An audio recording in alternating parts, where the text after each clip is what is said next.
The collectors arrive. The fleet of shadows. Commander Zalera watched the blue-green planet grow larger on her ship's main screen.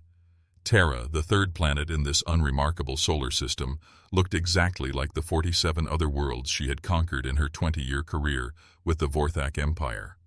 Water, land masses, clouds, and according to their scans, billions of primitive life forms scattered across the surface. The Vorthak were known throughout the galaxy as the Collectors. They didn't destroy planets or enslave populations like other conquest-focused species. Instead, they collected worlds the way a researcher might collect specimens.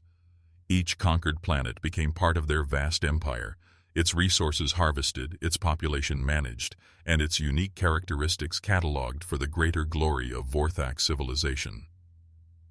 Zalara's fleet consisted of 12 massive ships, each one spanning nearly 5 kilometers in length. The Vorthak had perfected conquest through overwhelming technological superiority.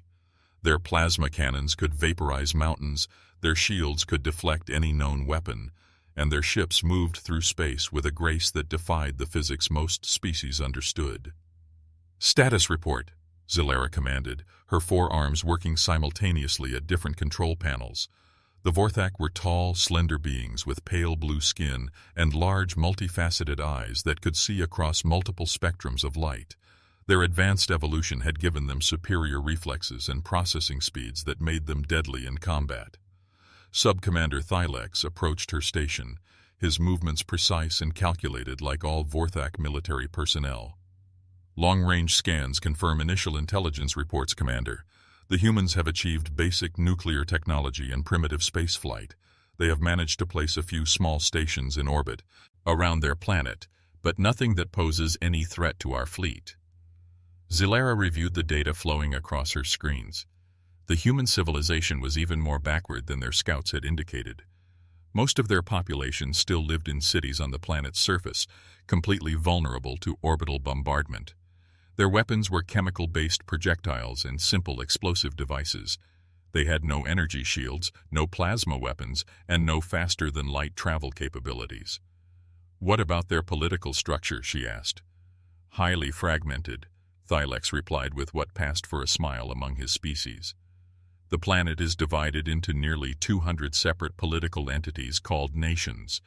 Many of these nations have been in conflict with each other for centuries. Our psychological analysts predict they will be unable to coordinate any meaningful resistance." This information pleased Zalera greatly. Divided civilizations were always the easiest to conquer. The Vorthak's standard procedure was simple: demonstrate overwhelming force, demand immediate surrender, and offer the local populations a choice between peaceful integration or complete destruction. Faced with such odds, every species had eventually chosen survival over pointless resistance. The hidden network. 8,000 meters below the Swiss Alps, Dr. Elena Vasquez stared at readings that made her stomach clench with fear and excitement. The underground facility known as Project Gaia had been monitoring deep space for signs of hostile alien contact for nearly a decade. Now, their worst fears and greatest preparations were about to be tested. Elena was a xenobiologist who had spent her career studying the theoretical biology of alien species. At 38, she had published groundbreaking research on how different planetary environments might produce different types of intelligence. Her work had caught the attention of a secret international coalition that had been quietly preparing for this exact scenario. "Captain Chen, we have confirmation," Elena said into her secure communicator. 12 large vessels, approximately 5 kilometers each, positioning themselves in high Earth orbit. Energy signatures match theoretical models for plasma-based weapon systems. Captain Marcus Chen received the message at the Global Defense Coordination Center, a facility that officially didn't exist on any government records. Marcus was a former Special Operations Commander who had been recruited into Project Gaia 5 years earlier.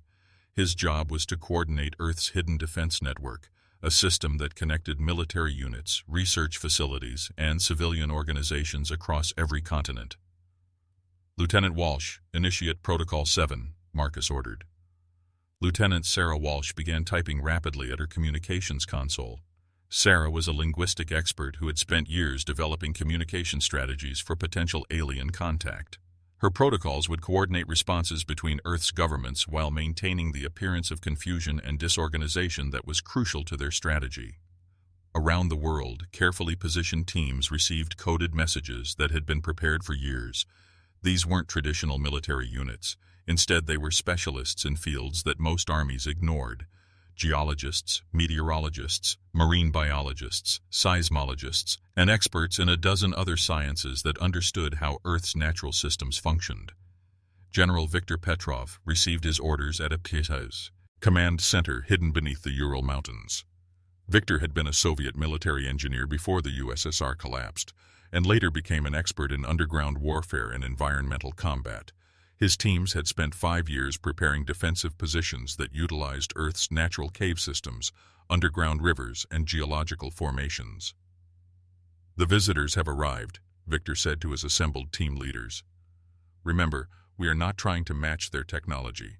We are trying to make them fight our planet instead of just fighting us." The ultimatum. Commander Zylara activated the communication array that would broadcast her message to every electronic device on the planet below. This was always her favorite part of a conquest, the moment when a primitive species realized they were no longer alone in the universe, and that their new reality included submission to a superior civilization. "Inhabitants of Terra," her voice echoed across Earth in dozens of languages, translated by Vorthak linguistic computers. "I am Commander Zylara of the Vorthak Empire. Your world has been selected for integration into our civilization. You have 72 hours to demonstrate your acceptance of this new reality." She paused, allowing the weight of her words to sink in across the planet below. "Cease all military activities. Gather your leaders in major population centers. Prepare to receive our administrators who will guide your transition into productive members of the Vorthak Empire. Resistance will result in the elimination of your species and the harvesting of your world's resources without your participation." The message ended and Zylara settled back in her command chair with satisfaction. By now, every government on Terra would be analyzing their hopeless situation. Their leaders would be calculating the futility of resistance against technology that was centuries beyond their understanding. Within hours, the surrender negotiations would begin. The unexpected response. What happened next violated every pattern in Vorthak conquest protocols. President Jennifer Hayes sat in the White House Situation Room, surrounded by her most trusted advisors and connected by secure video link to leaders around the world. The alien message had finished playing, and the room was silent for exactly 10 seconds before Jennifer spoke. "Dr. Vasquez, is Project Gaia ready?" Elena's voice came through the secure connection from her facility in Switzerland. "All systems are operational, Madam President. We've been tracking their fleet for 6 days, and our analysis confirms they're following standard conquest patterns used by technologically superior civilizations." Prime Minister David Chen spoke from London. "Our psychological profiles suggest they expect immediate surrender based on technological intimidation. They've probably never encountered a species that had time to prepare for their arrival." Chancellor Marie Dubois added from Paris, "The question is whether our preparations will be enough against technology we can barely comprehend." President Hayes looked at the faces on her screens, leaders who had spent years secretly coordinating humanity's most ambitious project. "Captain Chen, give us the current status." Marcus's voice came from his hidden command center. "All continental defense networks are active. Our teams are positioned and ready.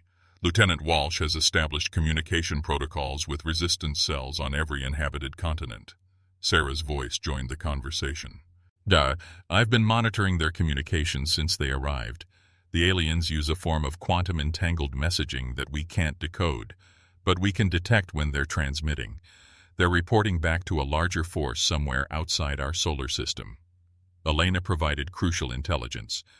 "Based on their positioning and energy output, I believe they're designed to fight in space or in controlled planetary environments.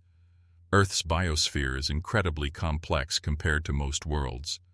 Our planet has more biodiversity, more varied weather patterns, and more geological activity than they've probably encountered.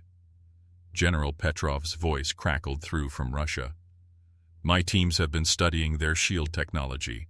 It's designed to deflect energy weapons and projectiles, but it's not optimized for the kind of environmental challenges we can create. Dr. Rachel Kim spoke from her facility in South Korea. The seismic monitoring stations have detected gravitational disturbances from their ships. They're affecting Earth's magnetic field just by being here. If we can amplify those effects, President Hayes made the decision that would determine humanity's fate. All right, people, we've had 5 years to prepare for this moment. The aliens think they're dealing with a primitive, divided species. Let's show them what 8 billion humans can accomplish when we work together. The hidden truth. What the Vorthak didn't know was that humanity had been preparing for alien contact since the 1990s. A secret international coalition had been formed after several unexplained incidents involving unidentified aircraft that demonstrated technology beyond human capabilities. Rather than assuming these encounters were friendly, Earth's governments had quietly begun developing unconventional defense strategies. Project Gaia was based on a simple premise. If aliens arrived with superior technology, humanity's only advantage would be intimate knowledge of Earth itself. For decades, teams of scientists had been studying how to weaponize the planet's natural systems. They had mapped underground river systems that could hide entire armies, identified geological weak points that could be triggered to create strategic earthquakes, and developed methods for manipulating weather patterns on a global scale. Dr. Elena Vasquez had spent 10 years developing biological weapons that would specifically target alien physiology while leaving Earth's ecosystem intact. Her research was based on the assumption that any species capable of interstellar travel would have evolved in a very different environment than Earth, making them vulnerable to the planet's unique biological and chemical conditions. Captain Marcus Chen had coordinated the creation of a global communication network that could function even if all conventional infrastructure was destroyed. Using a combination of quantum-encrypted satellite links, underground fiber optic cables, and old-fashioned radio systems, Earth's defenders could maintain coordination even under orbital bombardment. Most importantly, humanity had learned to think like a single organism when faced with extinction. The same competitive drive that had fueled centuries of human conflict could be redirected toward a common enemy. 8 billion individuals, each one capable of independent thought and creative problem-solving, represented a military resource that no other species in the galaxy possessed. First contact goes wrong. As the 72-hour deadline approached, Commander Zalara began receiving reports that confused her experienced military mind.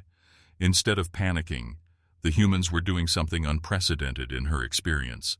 They were cooperating. "Commander," Sub-Commander Thylex reported, "our intelligence sensors are detecting massive coordination between previously hostile human factions. Military forces that were positioned to fight each other are now working together." Zalara studied the tactical displays showing human activity across the planet. This behavior pattern was not in any of their conquest databases. "Are they preparing for a coordinated surrender?" "Negative, Commander.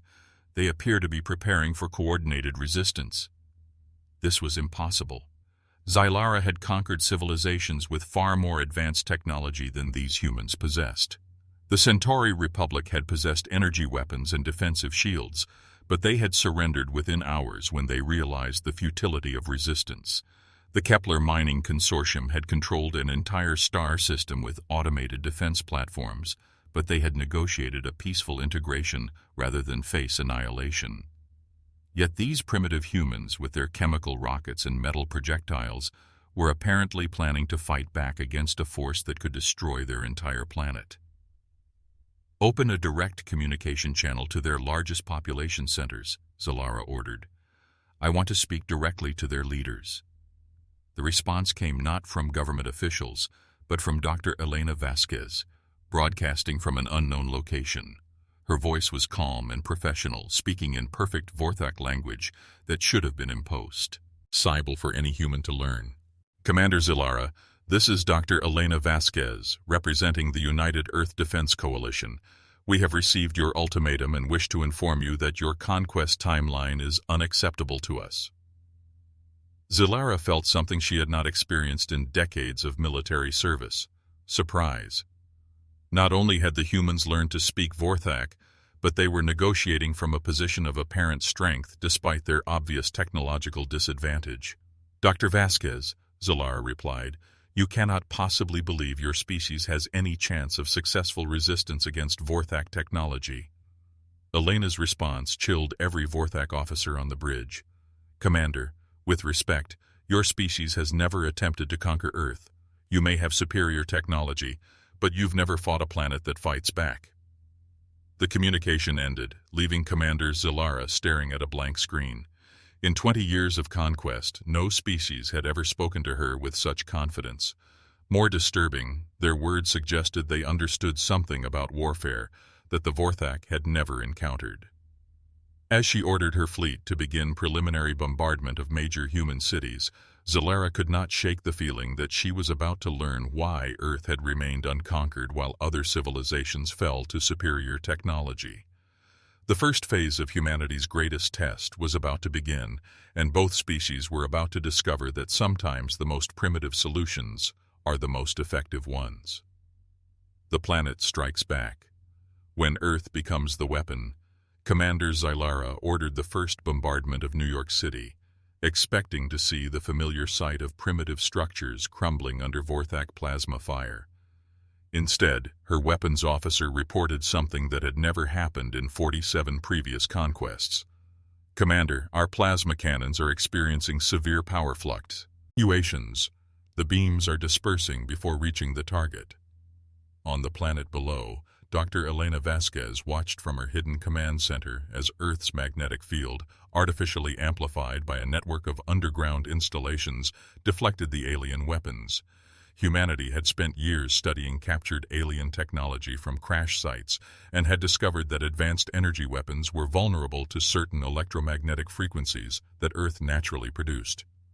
"All stations, this is Elena," she broadcast to resistance cells worldwide. "The magnetic deflection system is working. Phase 2 is a go."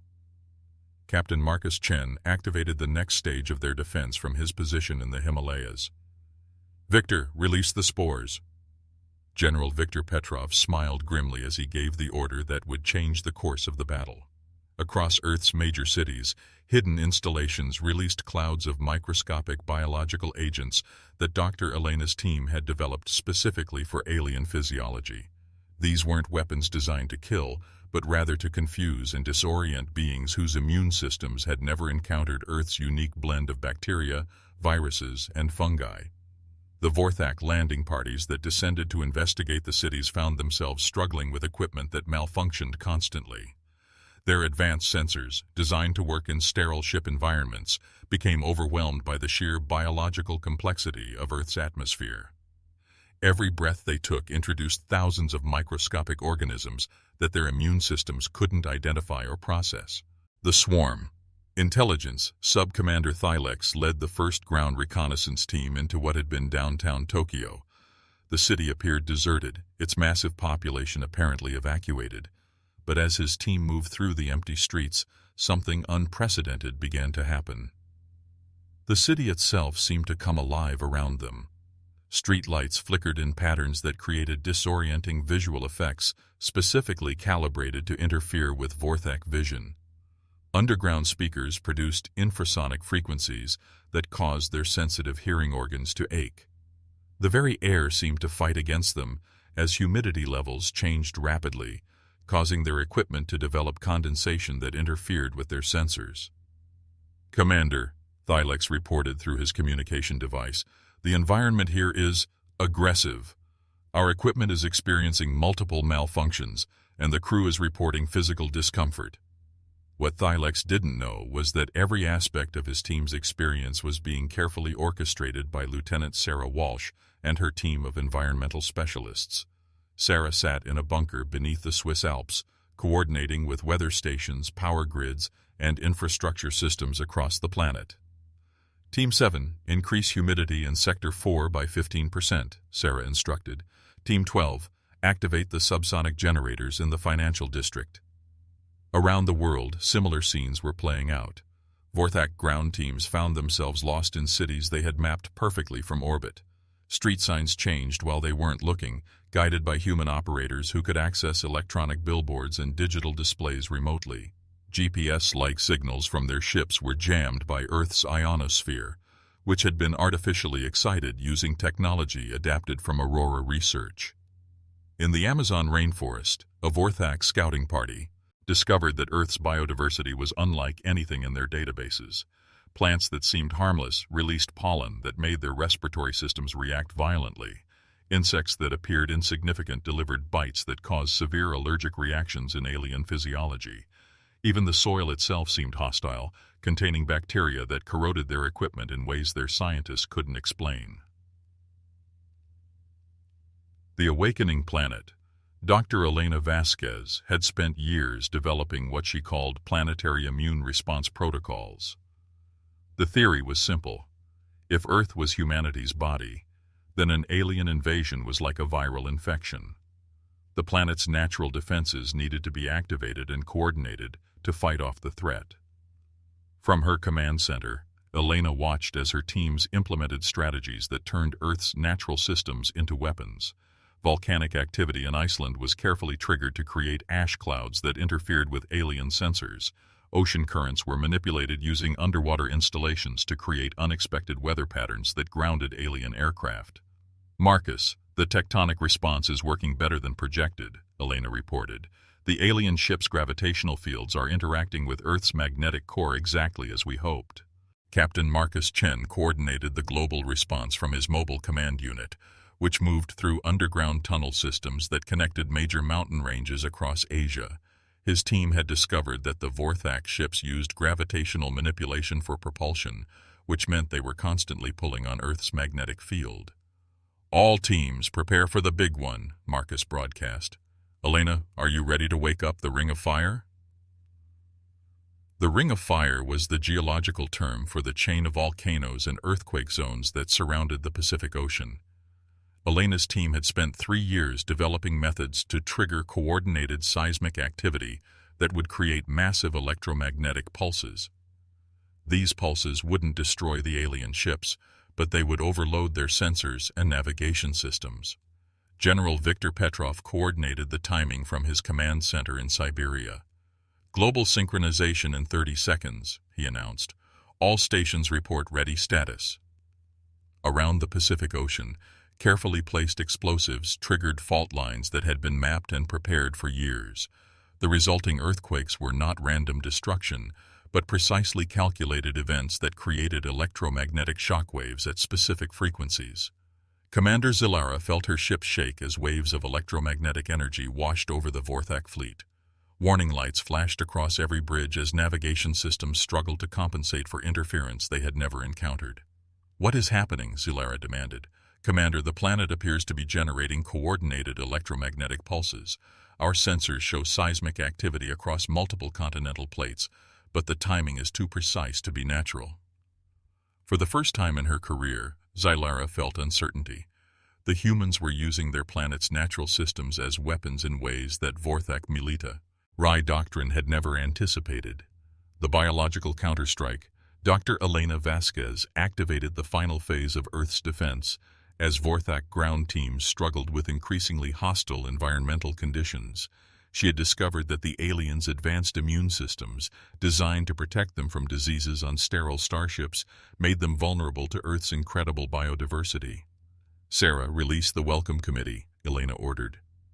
Lieutenant Sarah Walsh initiated protocols that had been developed with the help of microbiologists, entomologists, and marine biologists from every major research institution on Earth.